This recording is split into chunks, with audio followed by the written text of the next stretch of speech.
A facility-wide code breach has been issued. The following media is to be watched by all employees.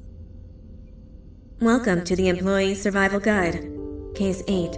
The spider. Keeping your limbs intact is our top priority. This is only achievable if you know what to do in the scenario of Case 8, breaching containment. Knowledge is your weapon. Step 1.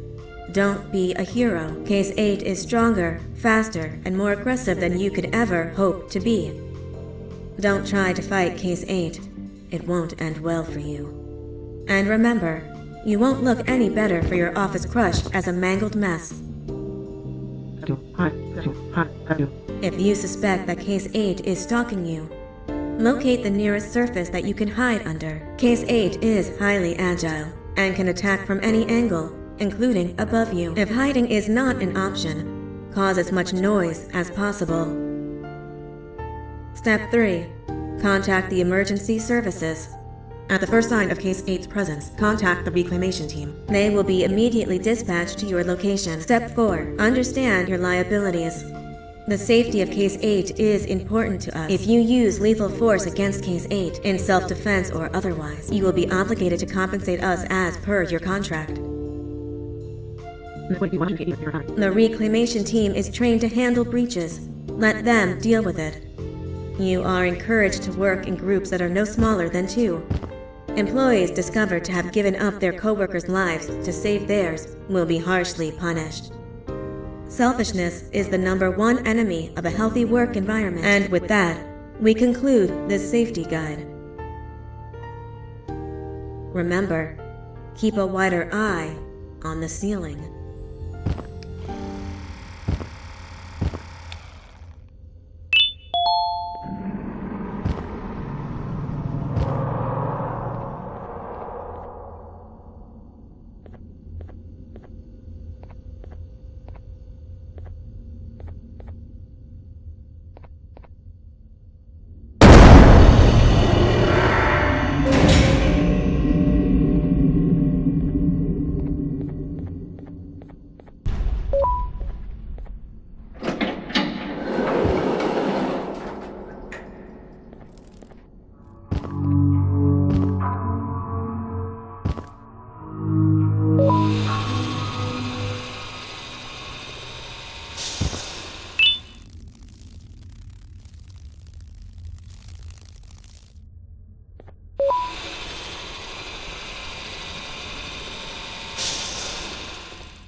Do you humans ever get easier to look at? The limitations of your bodies disgust me. Grab me the scissors. At this very moment, you might think of yourself as unlucky, but I am here to tell you that you are actually privileged. Privileged to be part of my operations. You'll die as part of something greater than yourself, not as some loser that nobody will remember. Those aren't the scissors. How many times do I have to teach the difference between hammers and scissors? You useless waste of resources!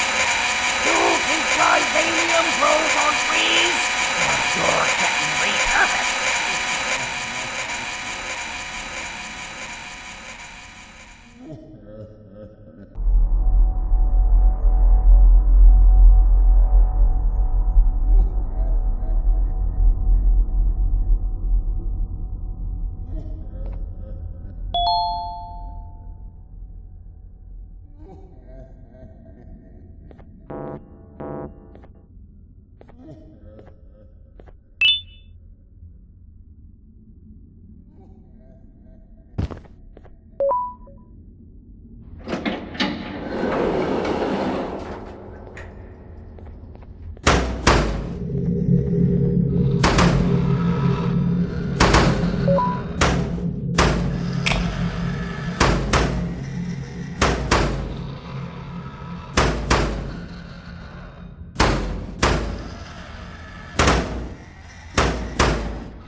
rule number 1. You slimy patient! Kill it! Fine, you go! Kill it, and I'll let you go! Thank you. Don't worry. I'm a surgeon of my word. I won't hurt you. And not after saving me from your own doing. That said, the choice to volunteer for me will always be available. I implore you to consider the opportunity. In any case, we have much more important matters to discuss. Follow me. A friend of mine and yours filled me in on most of the action that happened on the floors above. They mentioned a nosy human parent being involved. Sound familiar? Listen, I was trusted with the final piece of the scepter, and I do not plan on breaking this trust. And to achieve that, I need your help. Look at the destruction around you. This was all done with an incomplete scepter, in a matter of seconds. A full scepter in the hands of Dadadu is the guaranteed death of all of us. Let's make sure it doesn't come to that. And luck might just be on our side.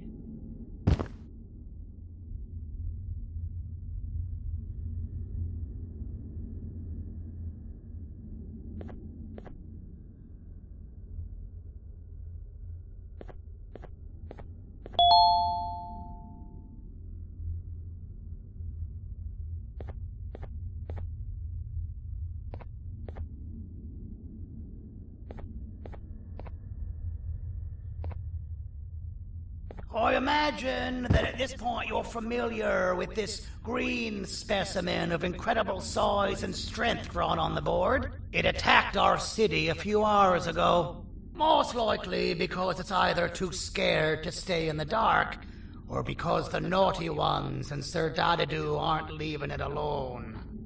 And how are we lucky that we got attacked, you ask? My plan just happens to involve recapturing the green gorilla and using it to fight Sir Dadadu's army and reclaim the scepter to its rightful owners. Problem is, the green gorilla has vanished after the attack, and I've been trying to find it since. And it's too dumb for Dadadu's powers to work on it, so I'm not too concerned about that. It's just a matter of finding this beast, imprisoning it, and releasing it when the time is right. Oh, that reminds me. I have just a thing for you.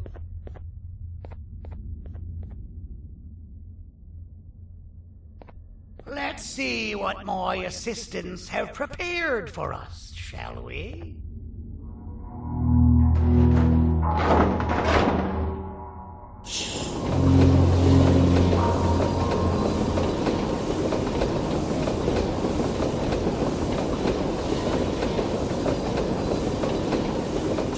I introduce to you Remote 2.0, a name I totally didn't make on the spot. Take it.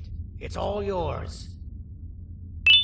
I see a pathetic piece of equipment like your old remote, and the tinkerer inside me goes crazy. Let's put it to the test. See that control panel over there? That's where you'll go when you need to take control of your drone.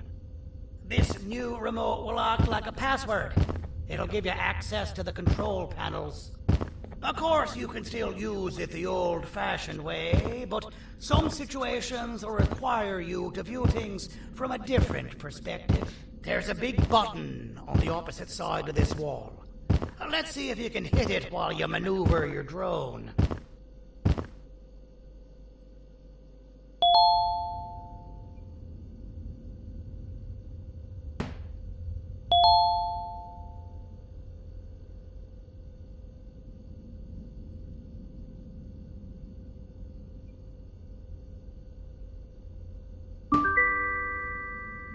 That wasn't too hard, was it? It was. Well, too bad. That's your problem. We'd better get to finding that green gorilla.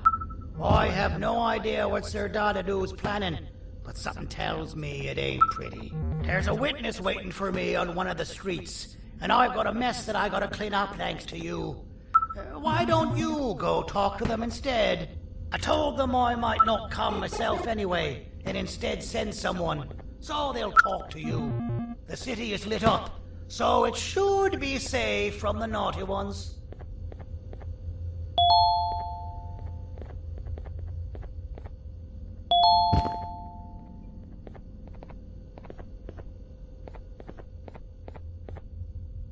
You should have seen Dadadu in his prime.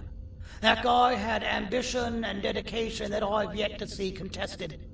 What your kind has done to him and us. It forced him to dedicate all that potential to try and eradicate those that created him. Now, to ease your nerves, I don't think he's after you.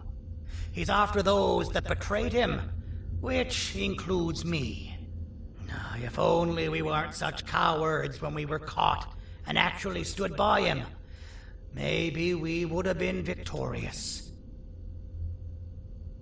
The scepter was first given to the Queen as some meaningless prop, to help her settle better into her role, you know?